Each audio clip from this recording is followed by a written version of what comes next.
There's people thinking about our place in the world and how Canada is, dealing with a somewhat unruly neighbor these days. Maybe not unruly, maybe unpredictable sometimes, but how we move forward in a thoughtful, positive way. That apparently unscripted moment came as Trudeau spoke at the first of a series of town halls. And while some MPs in Ottawa accuse him of running away from ethics questions, dogging his government, he wasn't really getting away from the issue in Nova Scotia tonight. Katie Simpson has more.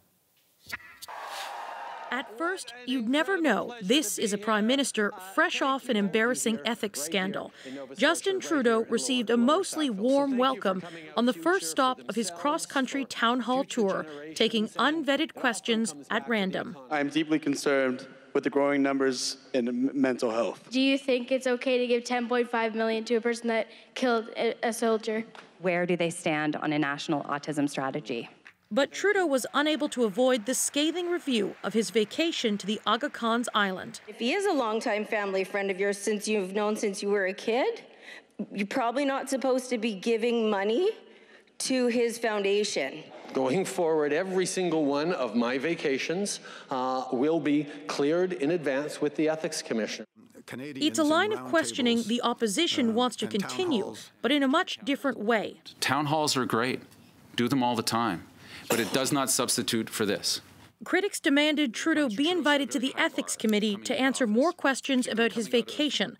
Last month, the Ethics Commissioner found Trudeau violated federal ethics law by accepting a family trip on the Aga Khan's private island. It is his responsibility to make himself available to members of Parliament. But the proposal was unanimously shot down by the Liberals, who hold the majority on the committee. Mr. Erskine-Smith. No. It's a dangerous precedent, says the NDP. He's simply sending a message that the Prime Minister should be untouchable. Even with the backlash on Parliament Hill, it doesn't appear to be hurting the Liberals. We haven't seen any movement in the polls in the last few months, despite all the noise that we've heard in the House of Commons about ethics, about Justin Trudeau's trip to the Bahamas. CBC's poll analyst Eric Grenier also says Trudeau's town hall last year worked in his favour. It was a way to staunch the bleeding. He hit the road at a time when Trudeau faced questions about that same vacation and his so-called cash for access fundraisers. While not all crowds, including this one in Calgary, were friendly, you're either a liar or you're confused. Trudeau still managed to come out ahead. Just being there and being able to vent your frustrations at the Prime Minister and for him to stand there and take it is a pretty good visual for the Prime Minister, for the Liberals. If it was your son... It's a visual the Liberals are looking to recreate this time around. Katie Simpson, CBC News, Ottawa.